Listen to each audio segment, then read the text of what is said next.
말씀을 드립니다. 네, 의원님들 다 말씀하셨는데 저도 간단히 좀 몇 가지 물어볼게요. 자, 후보자님은 대통령께서 이제 첫 국무총리 후보자로 지명을 하셨는데 그 이유가 뭐라고 생각하십니까? 사실은 저도 이렇게 임명직으로 일을 하게 될 거라고 생각을 별로 못했습니다. 제 정치 인생에서. 근데 어쨌든 어려운 시기에 명을 받았기 때문에 이유를 생각하기에 앞서서 모든 걸 다 던져서 열심히 해야 되겠다 이런 각오를 다지고 있습니다. 김민석만이 할 수 있다. 총리가 되면 김민석만이 할 수 있다. 그런 것들이 혹시 뭐 생각해 본 거 있습니까? 제가 감히 위원장님께서 기회를 주셔서 말씀드린다면 총리는 헌법상 대통령의 명을 받들어서 행정각부를 통할하는 것으로 되어 있는데 제가 비교적 상대적으로 조금 이렇게 경험을 가지고 있는 부분이 조율하는 것, 그 다음에 일을 조금 치밀하게 기획해내는 것, 그리고 비교적 제가 김대중 대통령으로부터 정치를 쭉 배워서 비교적 이념과 정파를 좀 넘어서 이렇게 대화하고 좀 통합적으로 접근하고 하는 경험을 좀 가지고 있지 않는가. 그래서 할 수 있다면은 나라가 어렵기 때문에 제가 총리로서 일하게 된다면은 아마 여기 계신 우리 야당 의원님들을 포함해서 의원님들과 훨씬 더 많이 대화하는 그런 총리가 되면 좋지 않겠는가 하는 각오를 스스로 다지고 있습니다. 네, 제가 인사청문회 준비를 하면서 보니까 우리 총리 후보자께서는 대통령과 이 캐릭터가 상당히 좀 겹치는 부분이 많다 이런 생각을 했는데 좀 보완적인 역할을 많이 하시게 되면 보완적인 역할을 많이 하셔야 될 거로 생각되고요. 총리 후보자에 대한 여론조사 지지도가 대통령보다 상당히 낮은 거 알고 계시죠? 잘 모르시나요?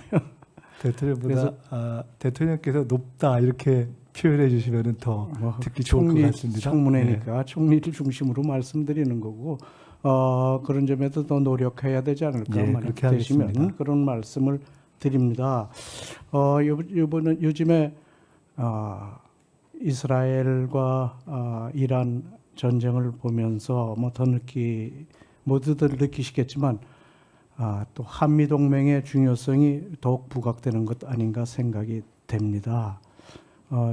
어떻게 보십니까? 한미 동맹 문제에 대해서. 한미 동맹은 제가 정치를 배운 김대중 대통령 이후에 우리 나라의 뭐 진보 보수를 떠나서 대한민국 정치와 외교의 기본 축이죠. 그렇기 때문에 그 축의 역할을 부정하는 사람은 아무도 특히 정치권에는 없을 것이라고 봅니다. 저는 매우 중요하게 생각하고 저 개인적으로는 또 현재 한미동맹에 대한 중시뿐만 아니라 트럼프 행정부에 깊이 관계가 있는 분들과도 계속 관계를 깊이 하려고 노력을 해온 편이기 때문에 앞으로 더 그런 대목에서 역할을 할 수 있으면 해야 되겠다 생각하고 특히나 지금 국제 질서가 재편되고 있는 상황이어서 과거에 비해서 안보뿐만 아니라 원래도 그랬지만 안보, 경제, 정치, 문화 모든 면에서 한미동맹의 더욱 정립, 더욱 강화가 필요한 시점이 아닌가 이렇게 생각합니다. 네. 그래도 국민들이나 언론에서는 우리 후보자께서 과거에 있었던 미 문화원 사건의 배후 조종자로서 실형 선고를 받았던 점, 네. 또 이로 인해서 미국 비자 발급이 거부됐다는 점, 이런 걸 들어서 반미주의자 아니냐 이렇게 얘기를 하시는데 언론에 보니까 뭐 그건 아니다 이렇게 해명을 하셨던데 확실하게 네. 얘기해 주시기 바랍니다. 반미주의자입니까? 지금 국민의힘에서 활동하고 계시는 하문경 위원장께서 그때 거기에 들어가셨고 저는 당시 학생회장으로서 밖에 있었습니다. 근데 얼마 전에 어떤 기사를 보면서 하문경 위원장이 들어간 사람의 입장에서도 그것은 반미가 아니고 광주 민주화운동의 문제를 제기한 것이다 이렇게 말씀하신 것을 봤습니다. 그때도 제가 항소유서에 쓸 때 미국의 민주주의에 대한 역할을 강조하고 대한민국의 자유민주주의의 성격에 대해서 썼던 기억이 납니다. 네. 미국과의 관계를 굉장히 중시하고 제가 아까 칭화대 말씀 나왔지만은 미국에서 2번 유학을 했습니다. 학교는 세 군데를 다녔고요. 콜롬비아, 하버드, 또 러커스에서 이렇게 석사, 박사를 했는데요. 제가 미국에 대해서 제일 높게 평가하는 대목은 미국의 헌법 그리고 그 정신을 반영한 형사소송법 이런 것들을 높게 평가하게 됐습니다. 그래서 그런 부분을 중시하면서 한미 관계에 있어서도 더욱더 더 강화된 발전된 모습이 되도록 제가 할 수 있는 한 최대한 노력을 하겠습니다. 네. 당시 삼민투의 중심으로 해서 미문화원을 점령한 것으로 알고 있는데 그때 주장했던 것이 우리 한국은 미국의 식민지다. 또 광주 사태에 대해서는 미국에서 책임이 있다. 주한미군도 철수하라. 뭐 이런 주장을 했던데 거기에 대해서는 어떻게 생각하십니까? 말씀드렸듯이 저는 그 당시에 들어가지는 않았고요.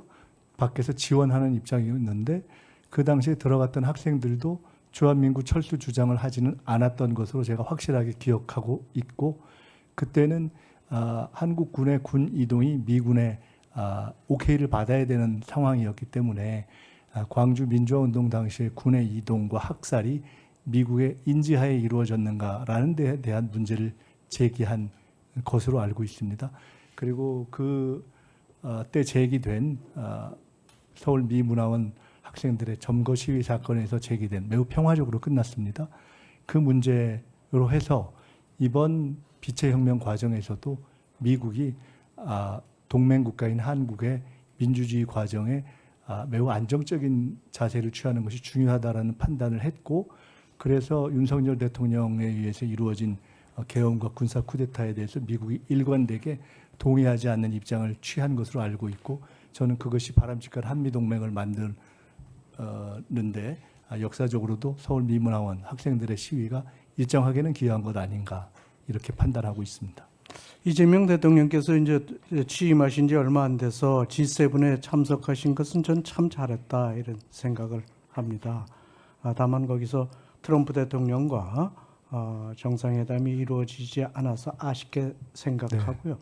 이번에 나토 정상회담에 대통령께서 참석을 안 하시는 부분에 대해서는 저는 상당히 좀 아쉬운 결정 아닌가 생각이 됩니다. 또 요즘 언론에 나오는 거 보면 트럼프 대통령이 IP호와 특별 회의를 한다 뭐 이런 게 일본 언론에 나왔던데 만약 그렇게 되면 우리 대통령 빼고 나머지 3개국 대통령 3개국 정상과 이렇게 회의가 이루어지는 모습은 상당히 좀 안 좋은 모습 아닌가 생각이 되는데요. 이 나토 정상회의에 대통령께서 참석을 안 하신 부분 저는 뭐 재고의 여지는 없는지 한번 말씀을 좀 듣고 싶습니다. 네, 존경하는 이 위원장님 말씀처럼 G7과 나토는 여러 가지 외교안보 전문가들의 찬반 양론에도 불구하고 대통령께서 참석하는 것이 좋겠다라는 판단을 하셔서 G7에는 가셨고 나토도 긍정적으로 검토를 하시다가 안 간 것으로 알고 있는데요. G7에서는 한미 간의 만남이 정상 만남이 이루어지지 않은 것에 대한 이유도 미국 측의 사유였고 그래서 미국 측에서 아쉬움을 표명한 것으로 알고 있고 그 이후에 만남을 다시 하는 데에는 어떤 다른 장애가 되지 않을 것으로 생각하고 있고 나토 문제에 대해서는 사실은 국내 언론에서는 충분히 소개가 되지 않는 면이 있지만 미국과 나토 국가들, 유럽 특히 국가들과의 여러 가지 의견으로 해서 메인 세션, 참가국들의 메인 세션이 2시간 반으로 줄어져서 사실은 초청국들에게는 거의 기회가 없을 수 있는 그런 상황이어서 그럼에도 불구하고 가려 했지만 트럼프 대통령이 이번에도 참석도 그다음에 혹시 거기에 의미 있는 참여도 어려워질 수 있는 중동 정세 때문에 불가피하게 더구나 한국 경제에 미칠 수 있는 영향까지를 고려해서 최종적으로 안 가신 것으로 알고 대통령도 굉장히 아쉬움을 표현하신 것으로 알고 있고요. 결론적으로 일본도 여러 가지 이유를 들면서 한국의 판단까지를 존중한다라는 이례적인 표현과 함께 참석을 안 했기 때문에 일부에서 우려하듯이 이것이 한국 외교나 이재명 정부의 외교 방향이 미국 뭐 반미 또는 친중 그런 어떤 외교에 있을 우려가 되는 것이 아니냐라고 우려하시는 것은 과도할 수 있는 것이어서 그것은 이재명 대통령께서 G7에서 보여주신 그러한 폭넓은 외교 입장을 이해해 주시면 될 것 같다. 그래서 네. 지금 위원장님이 말씀해 주신 걸 충분히 감안해서 제가 혹시 정식으로 일하게 되면 대통령께도 꼭 말씀을 드리겠습니다. 일부에서 우려하는 뭐 중러 눈치 보기 때문에 그런 것은 아니다 이런 말씀이시네요. 네, 일본의 이시바 총리가 그래서 결정을 그렇게 하지는 않았을 것이라는 저희의 상식적 판단에 기초해 본다면 그것은 뭐 근거 없는 비판이 되겠다 이렇게 생각합니다. 잘 알겠습니다. 트럼프 대통령과 이제 관세 협상 시한이 얼마 남지 않았습니다. 그래서 빨리 뭐 정상회담 같은 것들이 있든지 대통령의 미국 방문이라든지 또는 뭐 다른 데서라도 좀 회담 같은 게 좀 있어야 그런 것들이 좀 더 조율되고 하지 않을까 생각이 되는데요. 이런 부분에 대해서 좀 더 관심을 가져주시기 바랍니다. 네, 여야를 넘어 국회 차원의 응원과 협력이 꼭 필요하다고 보고요. 그런 부분에 기초해서 그런 방향으로 가도록 저희도 최선을 다하겠습니다. 이상입니다.